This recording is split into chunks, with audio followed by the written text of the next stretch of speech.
Media మిత్రులందరికీ నమస్కారం.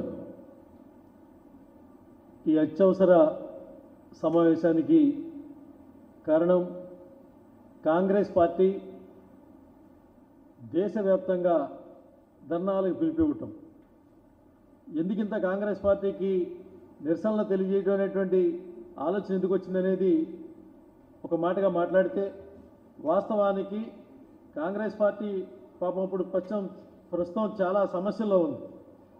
వాళ్ళ ఆందోళన, వాళ్ళ కష్టాలు తీర్చుకోవడం కోసం వాళ్ళ యొక్క సమస్యని దేశం మీద రుద్దేటువంటి కార్యక్రమాన్ని తీసుకొని ఇప్పుడు నిరసనలు చేయాలనేటువంటి పిలుపునిచ్చినటువంటి పరిస్థితి.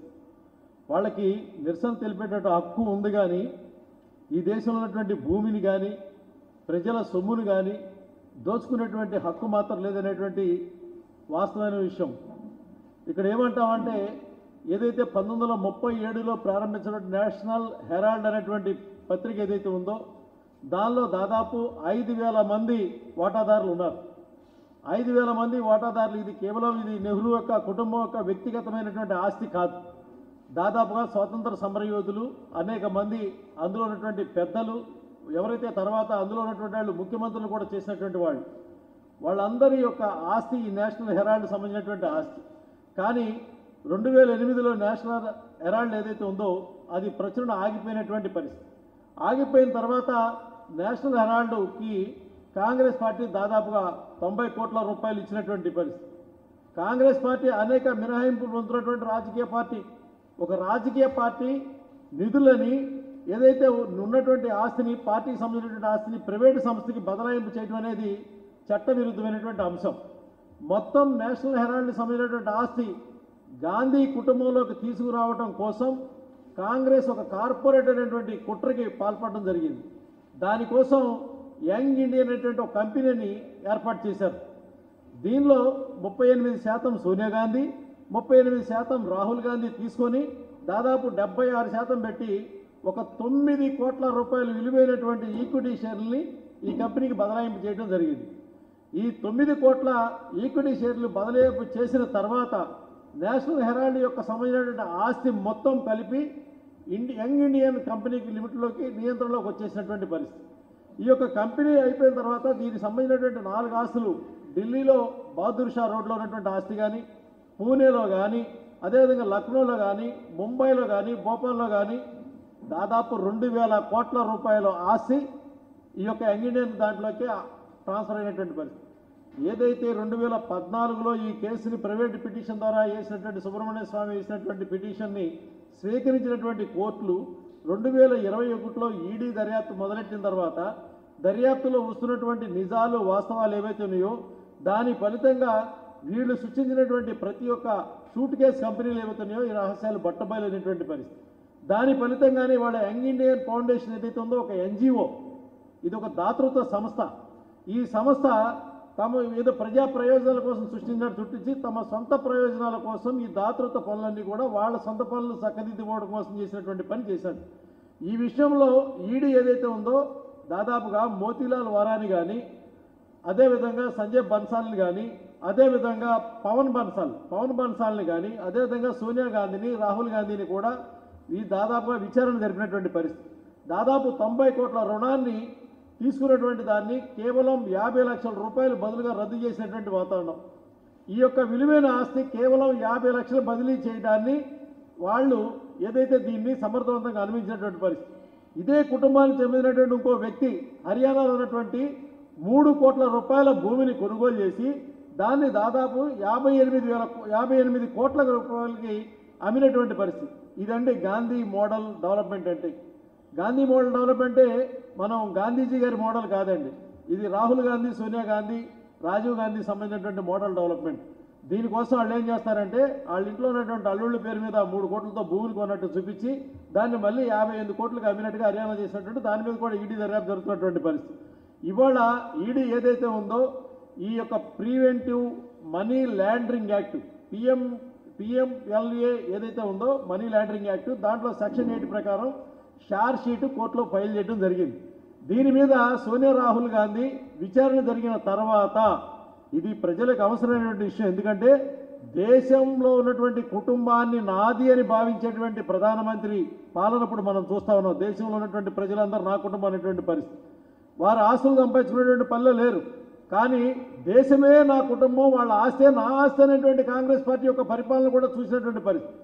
వాళ్ళు ఆస్తులు ఇలా అక్రమంగా సంపాదించి ఈ ఆస్తులు కాపాడుకోవడం కోసం మాత్రమే ఎన్నికల్లో వీళ్ళు పోటీ చేస్తున్నటువంటి పని. ఎన్నికల్లో గెలిచినా గెలవకపోయినా ముందు పార్లమెంట్లో మేము ఉంటే పార్లమెంట్లో ఉన్నటువంటి అవకాశాన్ని అడ్డం పెట్టుకొని వాళ్ళకి అరెస్ట్ కాకుండా తప్పించుకునేటువంటి ప్రక్రియ చేసేటువంటి క్రమం. ఇవాళ వాళ్ళు ఏ రకంగా అయితే ఈడీ విచారణ జరిగిన తర్వాత వీళ్ళు ఏం కోరుకున్నారు కోర్టులో అంటే మా మీద పెట్టినటువంటి కేసుని క్వాష్ చేయమని చెప్పి కోరుకున్నారు. కోర్టులు వారికి క్వాష్ చేసేటువంటి అవకాశం ఇవ్వలేకపోయినటువంటి పరిస్థితుల్లో వీళ్ళకి ఇచ్చినటువంటి ఎగ్జంప్షన్ ఏంటంటే న్యాయవాది లేకుండా కోర్టుకు హాజరమ్మని ఇచ్చినటువంటి ఎగ్జంప్షన్ ఇవాళ చివరికి వచ్చేసింది. వాస్తవాలు బయటకు వచ్చి ఖచ్చితంగా, ఎందుకంటే ఒకనాడు అహంకారత పూర్వమైన నియంత్రిత ధోరణి కలిగినటువంటి ఇందిరాగాంధీ కుటుంబంలో సంబంధించిన వాళ్ళు కోర్టులు అంటే వీళ్ళకి లెక్క ఉండదు, అవసరమైతే కోర్టును కూడా రద్దు చేయడానికి సిద్ధపడేటువంటి మనస్తత్వం. కాబట్టి కోర్టు తీర్పు ఎక్కడిస్తుందో, ఈ సొమ్ముల గురించి బయటకు ఎక్కడొస్తుందో, వీటి యొక్క లావాదేవీలు బయటకు వచ్చి ప్రజలకు ఎక్కడ అర్థమవుతుంది అనేటువంటి అంశంతో ఇవాళ దేశవ్యాప్తంగా నిరసనలకు వెళ్తున్నటువంటి పరిస్థితి. ఉపశమనం కోర్టులో దొరకనప్పుడు ఇదే స్థితిలో ఉన్నప్పుడు ఈ 4 సంవత్సరాల నుంచి రాహుల్ గాంధీ, సోనియా గాంధీ సంతృప్తికరమైన సమాధానాలు కోర్టుకి ఇవ్వలేకపోయినప్పుడు చట్టం తన పని చేసుకుపోతుంది. ఇది వాళ్ళు చెప్పినటువంటి మాటే. అనేక సందర్భాల్లో వాళ్ళు చెప్పి పివి నరసింహ గారు లాంటి వాళ్ళు కోర్టులో తిరిగినప్పుడు చెప్పినటువంటి మాటలు కూడా మనం ఈ సందర్భంగా గుర్తు చేసుకోవాలి. చట్టం తన పని తను చేసుకుంటుంది. Law is making their own arrangement. వాళ్ళు సంబంధించినటువంటి ఓన్ యాక్ట్ ఏదైతే ఉందో దాన్ని ఇంప్లిమెంట్ చేసుకుంటుంది. దీనికోసం పార్లమెంట్ సభ్యులు, న్యాయవాదులు కూడా నిరాధారమైనటువంటి మాటలు మాట్లాడుతున్నటువంటి పరిస్థితుల్లో బీజేపీ వాళ్ళందరినీ అడుగుదాం అనుకుంటుంది. వాళ్ళ ఒక మాట ఏంటంటే, వేల కోట్ల విలువైనటువంటి కాంగ్రెస్ అక్రమంగా తీసుకోవడం అనేది, ఆస్తులు తీసుకుంటే దాన్ని బయట పెడితే తప్ప? ఇది భారతీయ జనతా పార్టీ అడుగుతున్నటువంటి పరిస్థితి. నేషనల్ హెరాల్డ్ కథనం పూర్తిగా ఆసక్తికరంగా ఉన్నటువంటి స్థితిలో ఈ వార్తాపత్రిక డబ్బుని సేకరించేటువంటి వ్యక్తులు సరైన వారు కాదని ఆ రోజున సర్దార్ వల్లభాయ్ పటేల్ గారు చెప్పినటువంటి మాట ఈ సందర్భంగా గుర్తు చేస్తూ ఉన్నాం. ఇది ఆందోళన కలిగించే విషయం. వీరందరూ నిజమైనటువంటి కాంగ్రెస్ నాయకులు. అదేవిధంగా అన్ని లేఖలు అందుబాటులో ఉన్నాయి. నెహ్రూజీ ఏ విధంగా ఉన్నారో, పటేల్ ఏమన్నారో కూడా ఇది రికార్డు చేయబడినటువంటి అంశం. ఇందులో చాలా సమయం ఉత్తరప్రదేశ్ ముఖ్యమంత్రి చంద్రబాబు గుప్తా ఈ వార్తాపత్రికల కోసం చాలా నిధులు కేటాయించారు, ఆయన సేకరించడం జరిగింది. అదేవిధంగా ఈ వార్తాపత్రికని జాతి స్వరంగా మారుతుందని చెప్పబడింది, కానీ దాన్ని నెహ్రూ గారి యొక్క కుటుంబ స్వరంగా మారుతుందని చెప్పి ఎక్కడా చెప్పలేనటువంటి పరిస్థితి. నేషనల్ హెరాల్డ్ ఒకప్పుడు ఇంగ్లీష్ యొక్క లిటరేచర్ చేయటానికి చేసినటువంటి కృషి ఏదైతే ఉందో, దేశంలో స్వతంత్రం నడుపుతున్నటువంటి కాలంలో, అదేవిధంగా దేశంలో ఉన్నటువంటి రాజకీయ వాతావరణాలకి పూర్తి వాస్తవ భిన్నాలకు వెళ్ళేటువంటి పరిస్థితుల్లో ఉన్నటువంటి ఏదో ఒక పత్రిక, ఆ పత్రిక ఆనాడున్నటువంటి పెద్దలు ఎవరైతే ఉన్నారో వాళ్ళందరినీ సమ్మోహనపరిచినటువంటి స్థితిలో ఆ పత్రిక మీద వారి అభిప్రాయాలు ఈ రోజున మీ ముందున్నటువంటి పరిస్థితి. వల్లభాయ్ పటేల్ గారు కానీ, ఒకప్పుడు నెహ్రూ చెప్పినటువంటి మాట కానీ, ఒకప్పుడు ఏదైతే చంద్రబాబు ఆ రోజు ఉన్నటువంటి ఉత్తరప్రదేశ్ ముఖ్యమంత్రి కానీ, వీరందరూ వాటాదారులుగా ఉన్నటువంటి వారు. ఇది కేవలం నెహ్రూ ఒక్కళ్ళకి సంబంధించినటువంటి అంశం కాదు. ప్రశ్న ఏంటంటే, సర్దార్ వల్లభాయ్ పటేల్ గారు ఏమనుకున్నారు, చంద్రబాబు గుప్తా గారు ఆయన యొక్క ఆత్మకథలో ప్రస్తావించినటువంటి గతం, వర్తమానం రెండు అర్థం చేసుకునేటువంటి అంశం మనకు ఉంది. ఈ దేశంలో వార్తాపత్రికలు ఏవైతే ఉన్నాయో, వార్తా ఛానళ్ళు ఏవైతే ఉన్నాయో, అవన్నీ కూడా ఒకనాడు కాంగ్రెస్ ప్రభుత్వానికి సంబంధించిన వాటిని పూర్తి రక్షణలో పెట్టడానికి, వాటి యొక్క ఆశీర్వాదాలు పొంది వార్తాపత్రిక నడిచినవి తప్ప అది విజయవంతం కానటువంటి పరిస్థితి.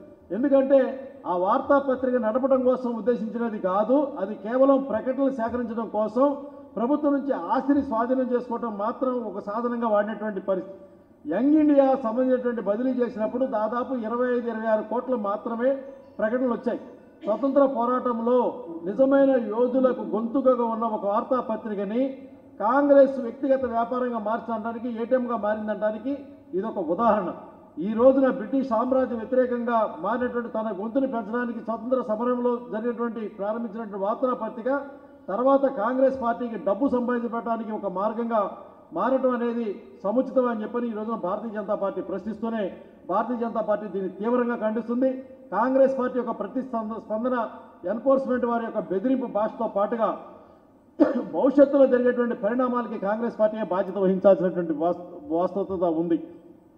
కాంగ్రెస్ పార్టీ తన అనుకూలమైనటువంటి పద్ధతిలో అక్రమంగా ప్రజల నుంచి సేకరించినటువంటి సొమ్ములు ఏవైతే ఉన్నాయో దాన్ని పెట్టుబడిగా పెట్టినటువంటి విధానం ఏదైతే ఉందో ఇది కేవలం ప్రజా సొమ్ముని ఒక సంస్థలో పెట్టి ఆ సంస్థలో ఉన్నటువంటి లావాదేవీల్ని తనకు అనుకూలంగా ఉన్నటువంటి ఒక ఎన్జిఓ చారిటబుల్ మీద మళ్లించి దాన్ని పూర్తిగా గమనించినటువంటి ఆ యొక్క ఆస్తి విలువ ఈ రోజున 5,000 కోట్ల రూపాయలు.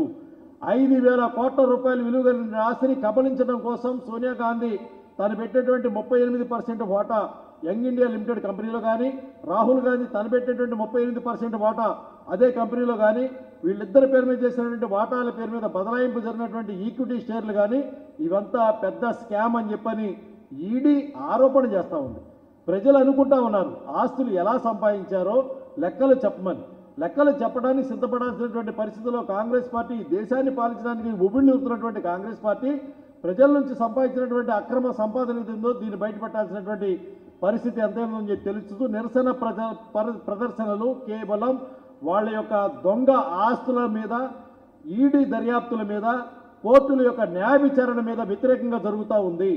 ఈ ప్రభుత్వం నిబద్ధతతో ఎక్కడ అవినీతి పరులు ఉన్నారో అక్కడ అవినీతి జరిగిన దాన్ని బయటికి తీయడం కోసం ప్రయత్నం చేసేటువంటి క్రమంలో కాంగ్రెస్ పార్టీ దొరికినటువంటి పరిస్థితుల్లో కాంగ్రెస్ పార్టీ ఈ రోజున తమ యొక్క అవినీతిని కప్పిపుచ్చుకునేందుకు ఈ రోజున నిరసన ప్రదర్శనలు చేస్తున్నటువంటి స్థితిలో దీన్ని భారతీయ జనతా పార్టీ తీవ్రంగా ఖండిస్తుంది.